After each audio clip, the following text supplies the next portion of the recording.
Zeus had his arm raised to hurl a god out of the sky. And then he stopped. Not because someone stronger threatened him, because of who that god's mother was.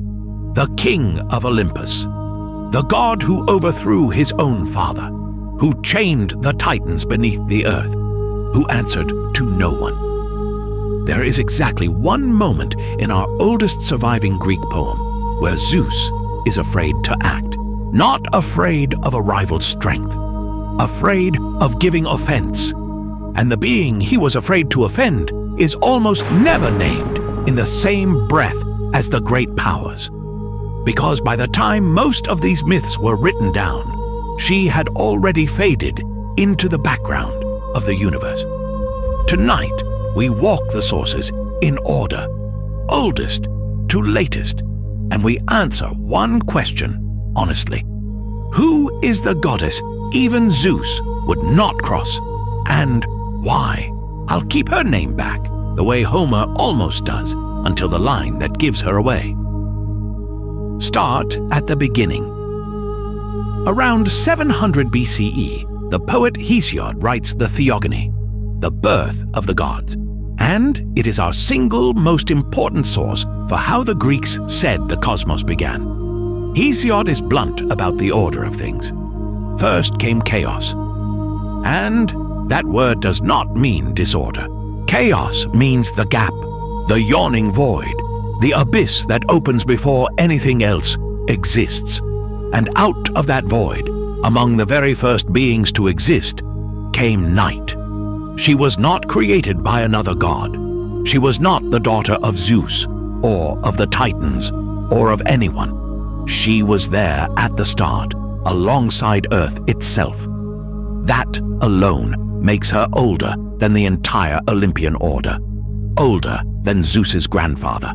In Greek cosmic logic, older very often means deeper, and deeper means a power the younger gods simply cannot command. And then Hesiod tells you what she gave birth to, and this is where a faceless presence becomes genuinely frightening. Slow from night, Hesiod says, came sleep and the whole tribe of dreams. From night came doom and fate and death itself, Thanatos, the cold one even the gods despise. From night came blame and misery and the Hesperides who guard the golden apples at the edge of the world. From night came Nemesis, divine retribution, the bringer of what is deserved, a goddess so feared the Greeks built her a temple. And from night came the Moirai, the three fates who measure and cut the thread of every life. Sit with that. Sleep, death, doom, retribution, and the fates, the forces that bind even the gods, are not Zeus's children. They are hers. He rules the sky. Swell. She mothered the things the sky cannot escape. Now the moment you've been waiting for, and the name. Homer's Iliad, our other great early source, also around the 8th century BCE. Hera wants to seduce and distract Zeus to turn the tide of the Trojan War, and to do it, she needs sleep. Hypnos, to put the king of the gods under. But Hypnos refuses at first. He's terrified, because the last time he put Zeus to sleep, Hera tormented Heracles while the king was out, and Zeus woke up in a rage, hurling gods around the halls of heaven, hunting for Hypnos to destroy him. And here is the line. Homer says Zeus would have thrown Hypnos out of the bright sky into the sea, would have annihilated him, except that Hypnos fled to his mother, to Night, to Nyx, who tames gods and men, and Zeus, for all his fury, held back, because, Homer writes, he shrank from doing what would be displeasing to swift Night. Swell. The king of Olympus, mid-rage, stopped out of awe of Nyx. There it is, in the oldest source, in plain words. Stop and feel how strange this is. Zeus does not negotiate. Zeus does not, anywhere else, in Homer, back down from a punishment out of fear of offending someone. The poet doesn't even slow down to explain it. He assumes you already know that Nyx is not to be crossed. That's the tell. The fear is older than the explanation. If you want the honest version of these myths, the one that separates what the ancient Greeks actually wrote from what later Romans and modern retellings added on top, follow the channel now, because the next source is going to take this even further than Homer dared. It's about to claim that Nyx didn't just frighten Zeus, she advised him. The later Orphic tradition, a body of mystical Greek poems attributed to the legendary singer Orpheus, with fragments preserved across centuries, goes somewhere Hesiod and Homer never do. In these cosmogonies, night is not just an early power. In some Orphic versions, she sits near the very first principle of all things. In places set even before or beside Phanes, the shining firstborn of creation. And in one of the most striking fragments, when Zeus has seized power over the universe and wants to know how to hold it, how to order everything so his reign endures, he doesn't consult a titan. He doesn't consult his father. He goes to Nyx. He asks Night for prophecy. She is the oracle in the innermost shrine, and the new king of the gods comes to her to learn how to rule. Now, a caution, the honest version. The Orphic material is later, fragmentary, and the sources disagree on the details. This is not Hesiod's mainstream story, but it tells you exactly how deep her authority ran in the Greek imagination. Deep enough that even the supreme god seeks her counsel. So why have you barely heard her name? Two reasons.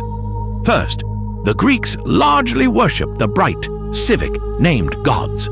The Olympians you could build a temple to and pray to for reign or victory. A primordial-like night had cult, but she was rarely the star of the temple. Second, and this matters for the honest version, when the Romans absorbed Greek myth, writers like Cicero noted her in the genealogies as Nox, the Latin night, mother of much the same dark brood, but she stayed a background cosmic figure rather than a character with adventures. And modern retellings, the books and the games you've seen, often promote her to a scheming villain or a tragic queen, which is dramatic, but it is not in Hesiod or Homer. The ancient Nyx has no plot. She has something rarer. She has gravity. She doesn't fight Zeus for the throne. She doesn't need to. Here is the honest verdict. Sources separated cleanly. In the original Greek of Hesiod, around 700 BCE, Nyx is one of the first beings out of the void, older than the Olympian order, and the mother of sleep, death, the fates, and Nemesis, the powers that bind gods and men. That is fact in the source. In Homer's Iliad, same era, Zeus, mid-rage, refrains from destroying a god because that god fled to night, and Zeus shrank from offending her. That is the title's promise, paid off in the text. And the reason is not that Nyx could outmuscle him. Slow. It's that to strike at her is to strike at the deepest, oldest layer of the cosmos, the layer that gave birth to death and fate themselves. And even the king of the sky knows you do not pull on that thread. In the later Orphic tradition, debated and fragmentary, that respect becomes outright counsel. Zeus consults her to learn how to rule. Strip away the Roman footnotes and the modern villain costume, and what's left is the most unsettling kind of power in Greek myth. Swell, not the power to win a fight, but the power that the winner of every fight still defers to. Hesiod called her the one from whom sleep and death are born. Homer showed us a Zeus who would rather swallow his own rage than offend her. The Greeks didn't fear Night because she was loud. They feared her because she was first. And because everything Zeus could destroy, she had already given birth to. Next time, the Fate who measures the thread of your life, her own daughter, and the question the Greeks were too afraid to ask out loud: can the gods themselves be cut? Follow the Mythkeeper. Every myth, the honest version. New myth every week.